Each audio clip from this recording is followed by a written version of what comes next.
बहुजन समाज में जन्मे सभी संतों, गुरुओं और महान पुरुषों को नमन करते हुए मैं आज यहाँ मिल्कीपुर में अयोध्या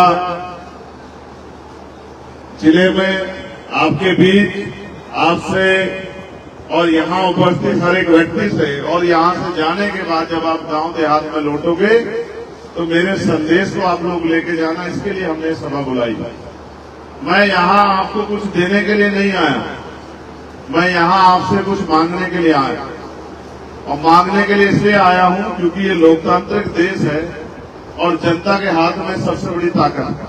आप ऐसे करके देखोगे तो आपको अपने हाथ खाली दिखाई देंगे, लेकिन जब 5 साल में एक बार समय आता है कि आपकी उंगलियों में जो ताकत है उसका आप प्रयोग करो। अगर आपने वो प्रयोग मेरे कहीं से कर लिया तो मैं लिख के देता हूँ कि आपके हाथ खाली नहीं रहेंगे कभी भी। आपके हाथ में अधिकार होंगे, सम्मान का जीवन होगा और कोई किसी तरह की मुसीबत आपके आसपास नहीं आ पाएगी। क्योंकि लंबे समय से हम लोग व्यवस्था का दरवाजा खटखटा रहे हैं। कभी किसी पार्टी से, कभी किसी नेता से उम्मीद करते हैं कि वो हमारी आवाज को उठाएगा, कभी किसी व्यक्ति से, कभी किसी विचार से उम्मीद करते हैं कि इनके जरिए हमारा भला होगा, लेकिन ये सच नहीं है। अगर आप चाहते हैं आपका भला हो तो भला तभी संभव है जब आप डॉक्टर बाबा साहब अम्बेडकर के संविधान को इस देश में लागू कराओ। जब इस देश में डॉक्टर बाबा साहब अम्बेडकर का लिखित संविधान लागू होगा और देश संविधान के हिसाब से चलेगा, तभी जाके आपकी जिंदगी में बदलाव आएगा। और संविधान को लागू वही करा सकते हैं, संविधान को जिम्मेदारी से वही चला सकते हैं जो सत्ता में होते हैं। लोकतंत्र में वोट के आधार पर सत्ता तय होती है। इतनी भारी संख्या में नौजवान यहाँ आए हैं और वहाँ ऊपर कोने कोने तक बैठे हैं, इधर भी बहुत दूर दूर तक पूरे ग्राउंड में फैले हुए हैं, वहाँ सामने तो किसी छत पर चढ़ के बैठे हुए हैं। लेकिन आप मुझे बताओ, क्या आज देश में गरीब को सम्मान की जिंदगी मिल रही है क्या? बताओ, मिल रही है क्या? और अगर मिल नहीं रही है तो ये तमाम सरकारें और तमाम नेता और ये किस काम के हैं? जनता के। आप महसूस करके देखो, महसूस करके देखो, जो बुनियादी जरूरत है हमारी एजुकेशन, शिक्षा। अभी शिक्षा का बजट जारी हुआ तो शिक्षा का बजट सरकार ने कम कर दिया। क्यों कम कर दिया? कि हमारे देश में बहुत अच्छी शिक्षा मिल रही है, बजट कम कर दिया। बजट इसलिए कम कर दिया क्योंकि सरकार को लगता है कि बजट बढ़ेगा तो ग्रामीण क्षेत्रों तक भी अच्छे स्कूल कॉलेज खुलेंगे, जो आवश्यकता है टीचरों की पूरी होंगी। तो इससे होगा क्या कि गरीब का बच्चा भी पढ़ेगा और पढ़ लिख के डॉक्टर, इंजीनियर, वकील, जज बन के इस देश में अपने और अपने परिवार के लिए स्वाभिमान सम्मान की जिंदगी प्राप्त करेगा, रोटी रोजगार की व्यवस्था करेगा। और सरकार नहीं चाहती कि गरीब लोग जो है रोटी रोजगार प्राप्त करें या सम्मान का जीवन जिए। इसलिए जो हमारा सबसे बुनियादी हथियार है, आप याद करके देखो, बाबा साहब अम्बेडकर ने क्या कहा? उन्होंने कहा शिक्षा शेरनी का वो दूध है जो भी पिएगा वो दहाड़ेगा। लेकिन आप महसूस करो, ये बात अभी मैंने 2 दिन पहले पार्लियामेंट में कही थी कि बाबा साहब ने कहा था कि शिक्षा शेरनी का वो दूध है जो पिएगा वो दहाड़ेगा। अगर मैं आज पार्लियामेंट में खड़ा हूं तो इस शिक्षा की वजह से खड़ा हूं या फिर जो जनता ने मुझे वोट देके भेजा इस वजह से खड़ा हूं। आप ये बताओ, क्या कोई गरीब का बेटा डॉक्टर, इंजीनियर बन सकता है इस देश में?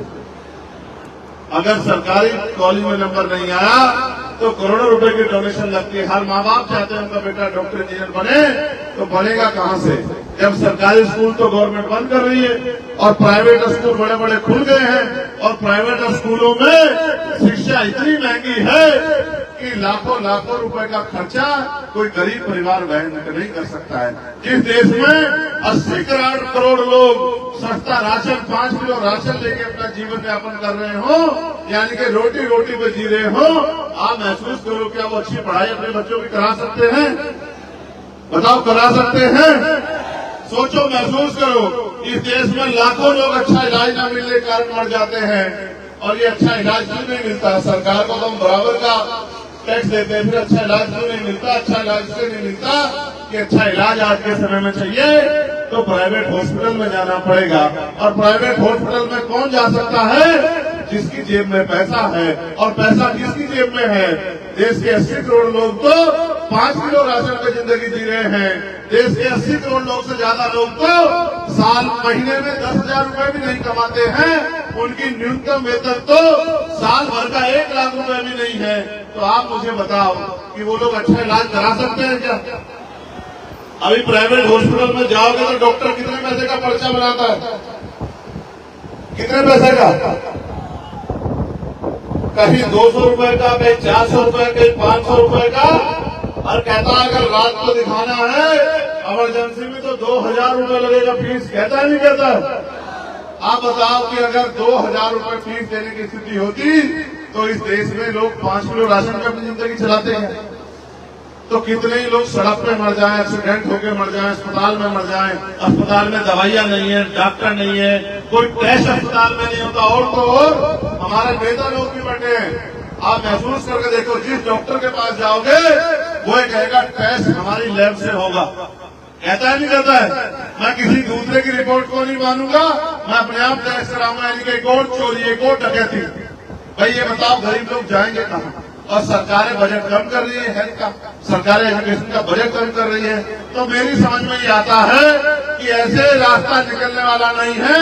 आप लंबे समय से लोगों पे भरोसा कर रहे हो और ये लोग आपकी वोट को लेके अपने आप पैसे वाले बन के बड़े बड़े कोठी बंगलों में चले जाते हैं, बड़े बड़ी गाड़ियों में घूमते हैं, तमाम तरह की सुख सुविधा प्राप्त करते हैं। और इस गरीब समाज जिससे उठकर जाते हैं उस समाज की तरफ पलट के नहीं देखते। तो आपकी मेरी जिम्मेदारी होती है कि ऐसे लोगों को कुर्सी से हटा के और आपके काम करने वाले लोगों को मौका दिया जाए। आज मैं जब ये देख रहा हूँ नौजवानों को, तो मुझसे मीडिया के लोग कहा करते थे 1 साल पहले, और क्या कहते थे कि चंद्रशेखर आजाद साहब आपके साथ तो सब नौजवान लोग लगे हुए हैं, ये नौजवान लोग क्या कर लेंगे? तो मैं इनसे कहता था कि संघर्षों के साए में घनघोर जवानी पलती है और जिस ओर जवानी चलती है उस ओर जमाना चलता है। ये मेरी बात को मानते नहीं थे, लेकिन जब नगीना में आपने अपने मेहनत प्रयास से और अपना सांसद जिता दिया तो अब ये लोग मुझे कहने लगे हैं कि ये नौजवान तो अब उत्तर प्रदेश की काया बदल के रख देंगे।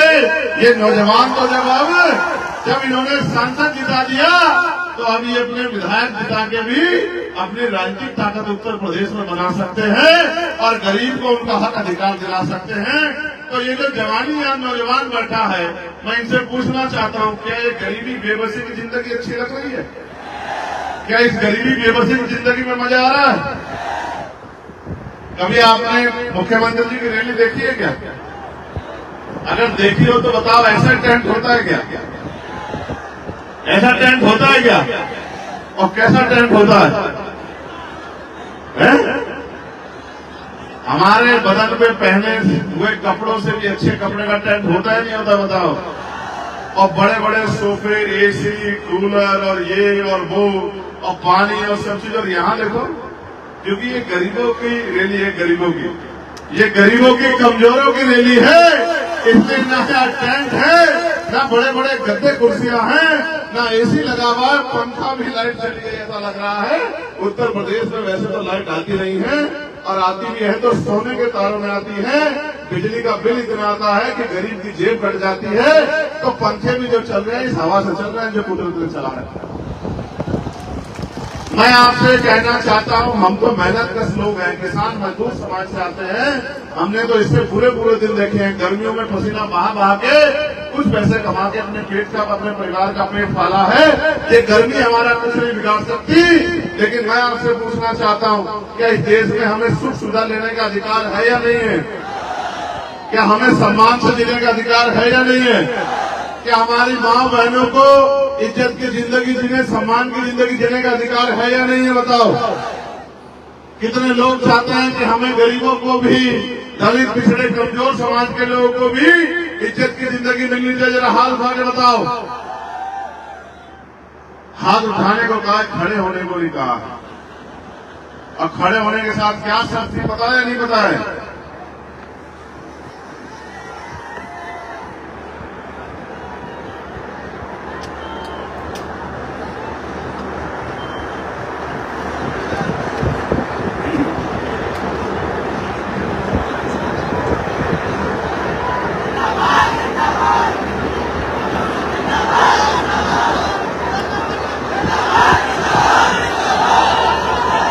जाए अपनी बात को रखे, बताओ। तो तुम्हें लगता है कि हम तुमसे झूठ बोलते हैं? जब हमने तुमसे कह दिया कि तुम अगर खड़े हो जाओगे तो हम बोलेंगे नहीं, तो फिर तुम लोग क्यों खड़े हुए? बताओ, क्यों खड़े हुए फिर तुम लोग? हम बैठ के थोड़ा ही बात रख रहे, हम भी तो आपकी तरह खड़े ही थे, लेकिन जब आप पे बैठने का अवसर है तो क्यों नहीं बैठ रहे? अब की बार अगर तुम लोगों ने मिस्टेक की तो फिर हमें हमारी बात का पालन करना पड़ेगा। तुम देख लेना क्या।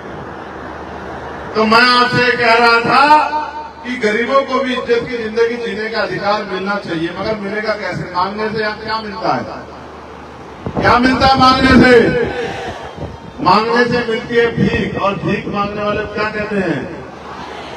तो कब तक आप इस भीख के चक्कर में पड़ जाओगे? लोकतंत्र में वो शक्ति है कि जो हाथ आपका आज मांगने की तरफ है, अगर वोट से ताकत बना लोगे तो मांगने वाले नहीं रहोगे देश में, देने वाले बन जाओगे। जिस दिन देने वाले बन गए उस दिन आपको गर्मी में तपना नहीं पड़ेगा।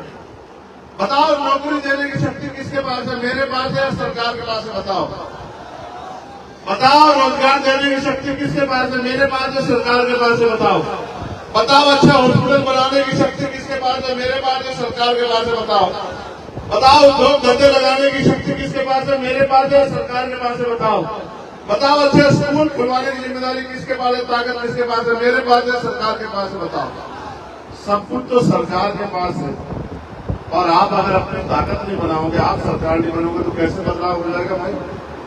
अब मैंने कहा, मेरी बात पे गौर करो, मैंने पार्लियामेंट में कहा कि भारत में बदलाव तब तक नहीं होगा, गौर से सुनना, जब तक इस देश में अच्छी शिक्षा व्यवस्था तब तक नहीं होगी, जब तक प्रधानमंत्री से लेकर और प्रधान का बेटा सरकारी स्कूल में नहीं पढ़ेगा, तब तक इस देश में अच्छी शिक्षा गरीबों को नहीं मिल सकती। जब प्रधानमंत्री से लेके, मुख्यमंत्री से लेके, राष्ट्रपति से लेके, राज्यपाल से लेके, सारे मंत्री, विधायक, सांसद, जिसमें मैं भी, और जितने क्लास 1, क्लास 2, क्लास 3, क्लास 4 के अधिकारी हैं, जितने भी वो नेता हो, अभिनेता, जितने लोग जो सरकारी सुरक्षा लेते हैं, सुविधा लेते हैं, तनख्वाह मिलती है, मानदेय मिलता है, जब तक उनके बच्चे सरकारी स्कूल में नहीं पढ़ेंगे, तब तक इन सरकारी स्कूलों में सुविधा नहीं आने वाली। क्योंकि सुविधा तब आएगी जब एक ही कमरे में क्लास 4 के बच्चे बैठे होंगे, एक बच्चा मुख्यमंत्री जी का होगा, दूसरा बच्चा कलेक्टर साहब का होगा, तीसरा बच्चा एसएसपी महोदय का होगा, चौथा बच्चा सीओ महोदय का होगा, पांचवा बच्चा हमारे जैसे किसान मजदूर के परिवार का होगा, छठा बच्चा सफाई सफाई का काम करने वाले का होगा, और सातवां बच्चा खेतों में मजदूरी करने वाले का होगा। जब तक ये नहीं होगा तब तक अच्छी शिक्षा नहीं आएगी।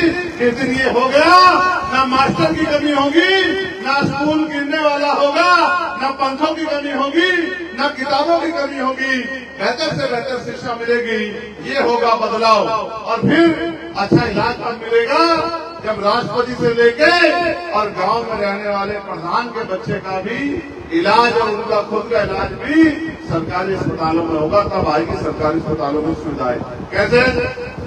अगर मुख्यमंत्री जी बीमार हो जाए, मैं तो नहीं करता, हमारे यहाँ अच्छे मुख्यमंत्री बेचारे बीमार हो जाएं, लेकिन क्योंकि ये तो बीमारी आदमी के साथ होती है, मैं उदाहरण के तौर पर कह रहा हूँ, अगर कोई भी नेता बीमार हो जाए और उसको प्राइवेट हॉस्पिटल में ना जाने दिया, सरकारी हॉस्पिटल में लाया जाए, तब उसको पता लगेगा कि सरकारी हॉस्पिटल की स्थिति कैसी है, ना डॉक्टर है, ना दवाई है, ना कुछ है, ना कुछ है। तब जाके बदलाव होगा जब जिलाधिकारी को बीमारी होने पे जिलाधिकारी भी सरकारी अस्पताल में इलाज कराएगा। जब हम गरीब किसान मजदूर परिवार के लोग इलाज कराते हैं, तब आएगा अच्छा इलाज व्यवस्था, तब आएंगे डॉक्टर बढ़िया, तब जो है बाहर से दवाई नहीं लेके जाएगी, तब एक्सरे मशीन भी होगी, MRI मशीन भी होगी, और तमाम तरह की चीजें होंगी, तब जाके बदलाव होगा। और मैं फिर आपसे कहना चाहता हूँ, अगर बदलाव ना देखो, पॉलिसी बना के लाखों लोगों के लिए बदलाव किया जा सकता है। इंडिविजुअल व्यक्तिगत लाभ देके तो लोगों की मदद की जा सकती है। जैसे मुझसे कोई कहे कि भाई मेरा बच्चा बीमार है, मुझे कुछ पैसे दे दो, मैं दे दूंगा, तो एक बच्चे का इलाज हो जाएगा। लेकिन अगर पॉलिसी बन जाए तो करोड़ों बच्चों का इलाज मुफ्त में हो जाएगा, नहीं हो जाएगा? बताओ। अभी तो मैंने कहा था एमबीबीएस एमडी बनने के लिए करोड़ों रुपए चाहिए जब, लेकिन शिक्षा इस देश में समान हो जाएगी और शिक्षा मुफ्त हो जाएगी तो किसान का बेटा भी डॉक्टर इंजीनियर बन पाएगा, वकील जज बन पाएगा। जब उनकी जेब नहीं कटेगी, जब उनको जमीन गिरवी नहीं रखनी पड़ेगी, जब उनको कर्ज नहीं लेना पड़ेगा।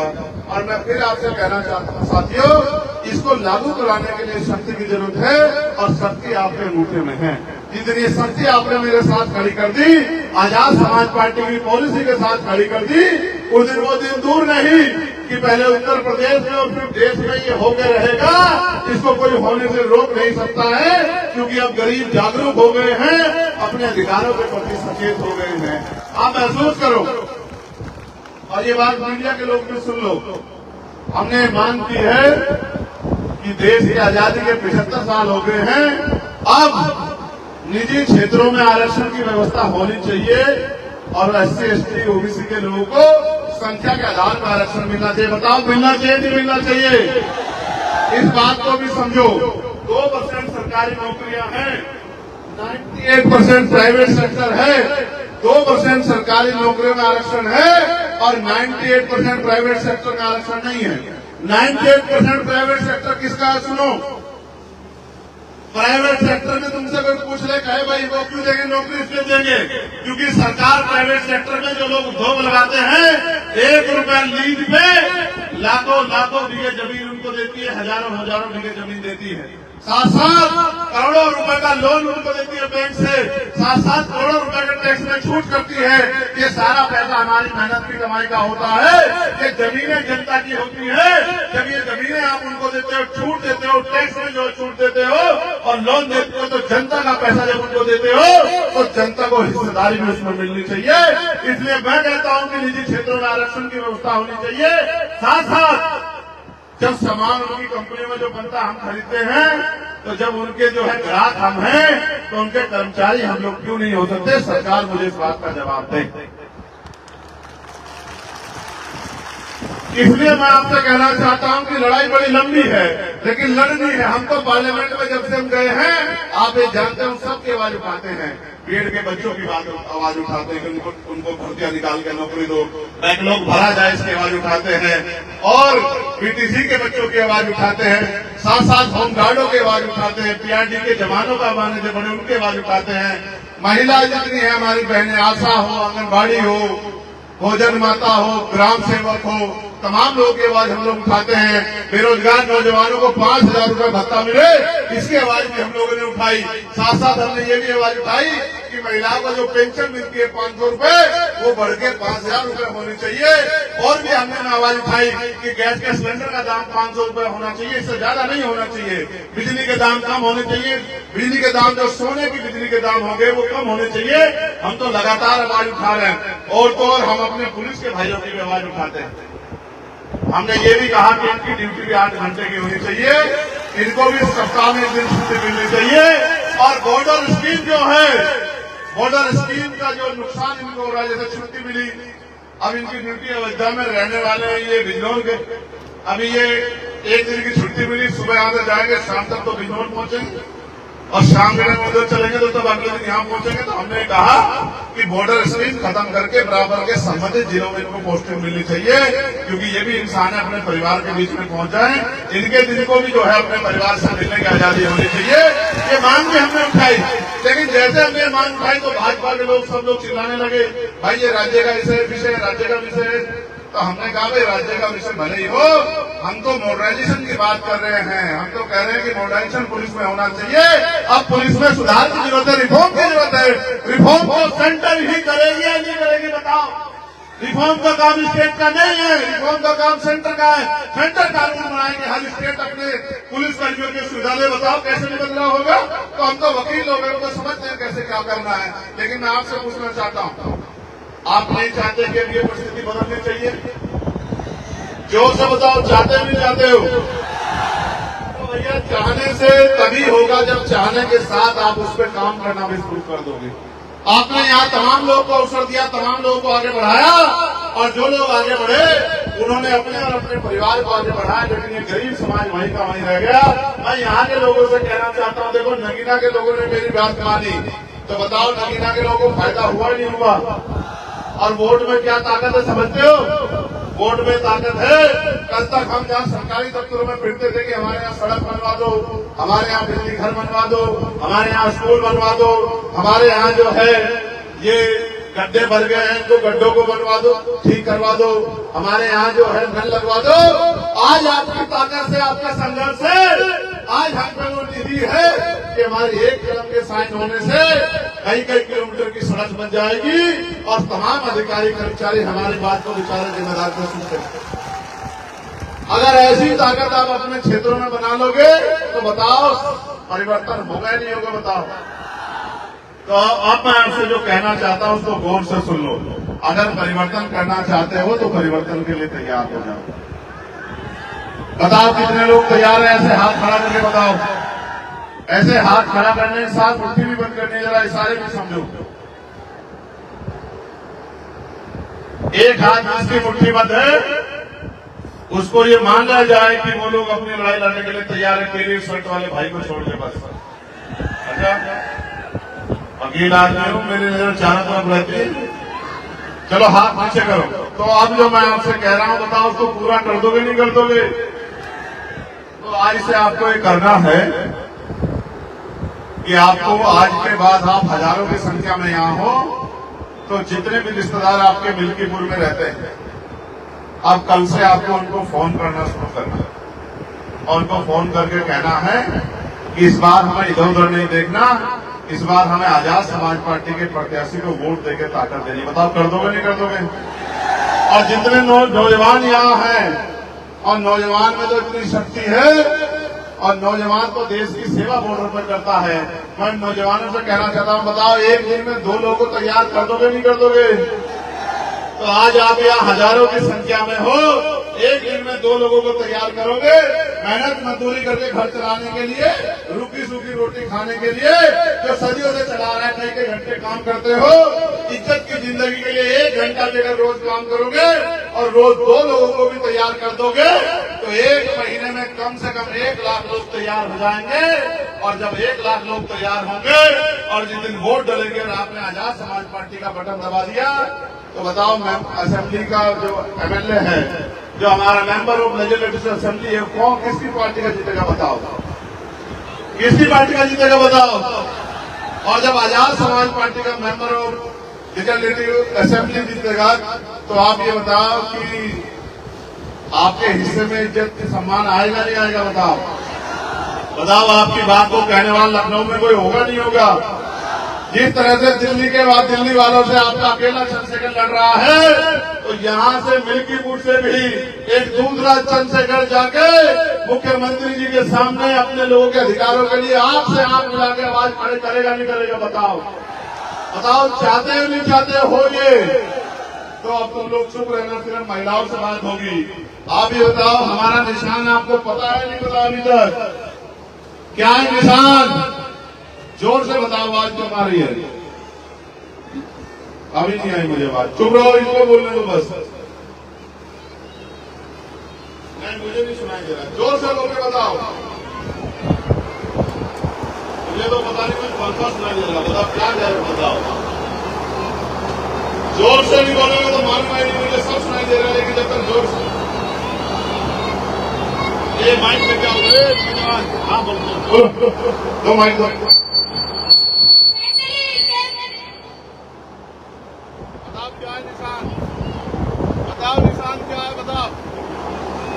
बताओ हमारा निशान क्या है? बताओ। पीछे वालों को तो पूछो, किसी को पता है?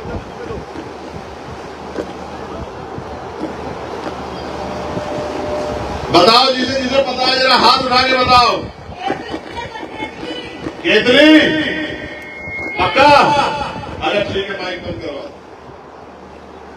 ये कभी चंद्रशेखर को ढूंढो, वहां चंद्रशेखर नहीं मिलेगा, वहां केतली मिलेगी। केतली के आगे का बटन दबाना पड़ेगा तभी जाके ताकत बनेगी हमारी। समझ रहे हो? समझ रहे हो? अब तुम लोग बताओ क्या है निशान हमारा? और ये बताओ केतली हमारा निशान है, आपका निशान है? हमारा निशान है, आपका निशान है, हम सबका निशान है। अब बताओ ये केतली परिवर्तन का निशान है या नहीं है?